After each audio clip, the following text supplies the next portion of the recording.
Bismillahirrahmanirrahim. Assalamualaikum warahmatullahi wabarakatuh. Sampurasun Balai PBI. Untuk kali ini kita akan memperjelas adanya bocah angon atau satria piningit. Setelah kami simak dari beberapa video yang ada di YouTube tentang satria piningit yang sebenarnya disebut satria piningit atau bocah angon, banyak yang menceritakan bukan mengembala atau bukan mengangon. Jika bukan mengembala hewan atau mengangon hewan, lalu mengembala apa?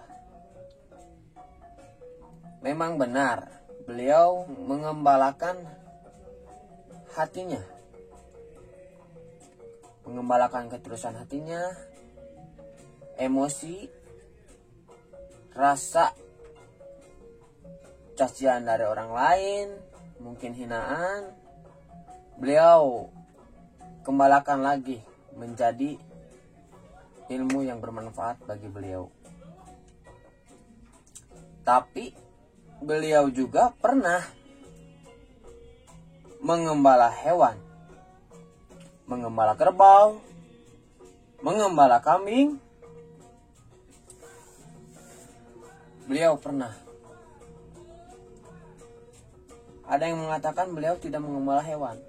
Lalu mengembala apa? Mengembala manusia. Kan itu tidak pantas. Memang benar, beliau pernah mengembala. Hidupnya susah dan susah.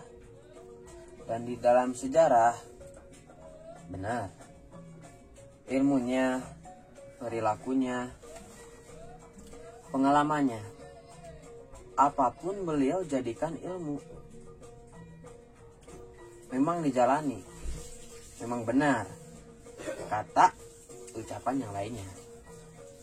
Cuman ada satu tanda yang katanya bisa merawang atau punya indigo segala macam, tidak akan menembus beliau. Ada sedikit keterangan yang tidak disebutkan. Nah, mari kita coba menyebutkan apa yang tidak disebutkan dari beberapa video yang ada di YouTube. Dan mungkin kami akan memperjelas lagi.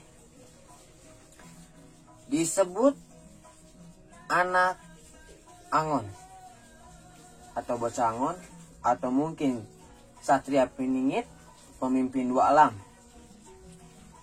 Kelebihannya, 1. Pengalaman dalam kehidupan, dalam kelakuan alam, dalam musibah, dari perilakunya dan dari pergelakan alam. Dari kecil sampai dewasa oleh beliau dijadikan ilmu. Yang kedua, itu adalah takdir atau kodrat dari Gusti Allah. Tidak akan ada satupun yang bisa menembus atau bisa menerawang kepada beliau. Bodoh bagi orang yang mengatakan punya penerawangan dari mana.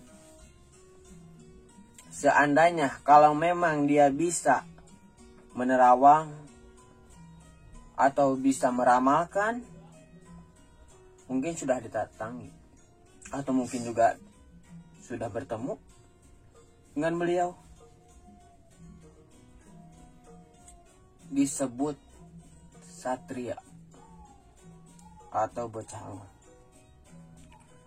Tidak akan bisa ditembus oleh ilmu apapun, karena itu adalah mukjizat dari Gusti Allah.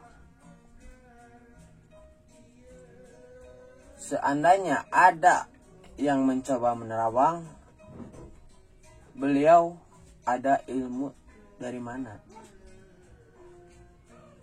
yang bisa menembus beliau. Nah, yang ketiga,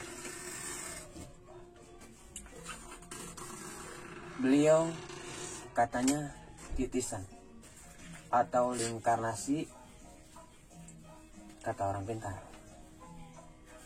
Siliwangi, Raja Pajajaran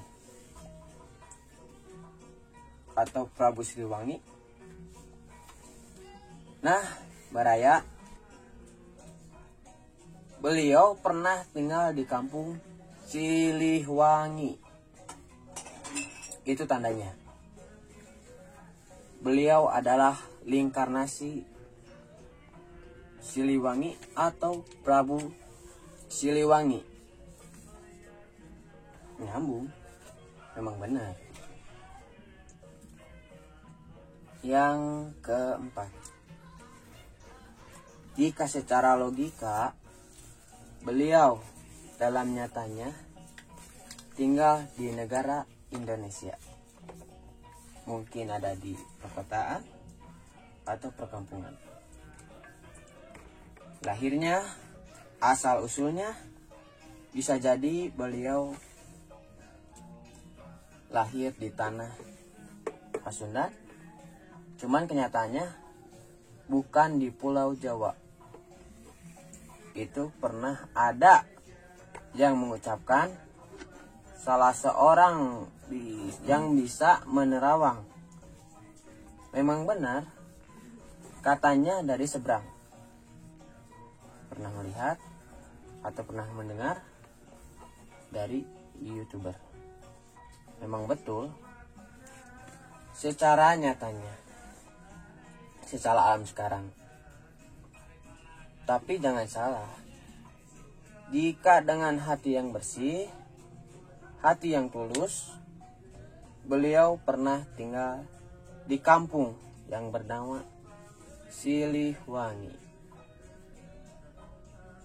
Pernah tinggal di kampung, bukan negara. Walau alam, cuman tempat tinggalnya dengan titisannya, dengan nama kampungnya sesuai dengan sejarah, tinggal di Siliwangi dan dari titisan Prabu Siliwangi. Gampang kok, cuman gak ada yang bisa tembus ilmu dari mana, yang bisa tahu ini itu. Sebenarnya semua juga wallahu alam, tidak ada ilmu apapun yang bisa menembus beliau. Memang beliau dari kecil lahir di seberang, sampai menginjak tanah Jawa, beliau sudah tidak mempunyai ibu.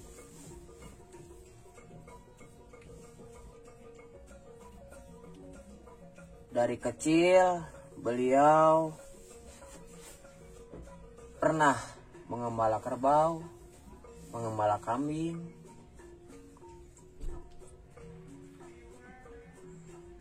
Itu tandanya. Nah, setelah itu baru beliau ke alam dan mengembala itu beliau dan pengalamannya didapatkan dari alam atau mengembala dan keseharian beliau. Dalam arti mengembala, beliau juga pernah mengembala hewan. Bukan yang katanya beliau tidak pernah mengembala hewan atau tidak mengembala hewan atau mengenal hewan. Tapi dalam kenyataannya beliau pernah mengembala hewan, kerbau atau kambing. Beliau pernah itu. Dan menurut pengalaman dan feeling saya ya, tidak ada yang bisa menembus beliau. Karena beliau dilindungi oleh pemimpin dua alam. Jadi segala macam perilaku, ilmu, dan kelebihannya didapatkan dari alam. Makanya ada salah satu yang cocok dalam sejarah yang disebut amanat tunggal. Di situ tercantum pada tahun 2000 atau ke atas. Dari tahun 2000 ke atas tidak akan ada yang bisa menembus alam. Kejadian alam menerawang atau meramalkan kejadian alam, musibah dari alam, jadi seolah-olah tertutup. Contoh, ada salah satu sumber yang meramalkan kiamat akan terjadi pada tahun sekian. Sekarang sudah tidak akan bisa menembus alam, menerawang alam, dan itu akan gelap. Makanya anak pengembala atau bocah angon atau yang disebut satria piningit juga tidak akan bisa tertembus, sama akan gelap ketika menerawang beliau. Jadi untuk semua yang ingin tahu jelas riwayatnya, nanti kami akan ceritakan lagi dari nol. Makanya ada salah satu yang cocok dalam sejarah yang disebut amanat tunggal. Di situ tercantum pada tahun 2000, pada tahun 2000 ke atas tidak akan ada yang bisa menembus, menerawang, atau meramalkan kejadian alam, musibah alam, karena seolah-olah tertutup, gelap. Contoh, ada salah satu sumber yang meramalkan kiamat akan terjadi pada tahun sekian. Sekarang sudah tidak akan bisa menembus alam, menerawang alam, atau merawatkan alam. Gelap, akan gelap.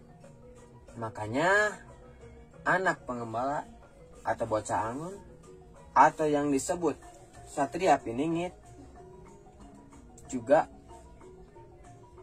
tidak akan bisa tertembus, dan sama saja akan gelap. Jadi untuk semua yang ingin tahu jelas riwayat satria piningit, bocah angon atau anak pengembala, nanti kami akan ceritakan dari nol sampai tahun 2021. Demikian dari saya selaku perwakilan dari anak-anak PBI. Mohon maaf bila ada salah kata, bila ada kata yang kurang tepat atau kurang berkenan bagi Anda semua, mohon maaf karena kami dalam tahap belajar. Wassalamualaikum warahmatullahi wabarakatuh. Salam dari kami, anak-anak PBI. Sampurasun.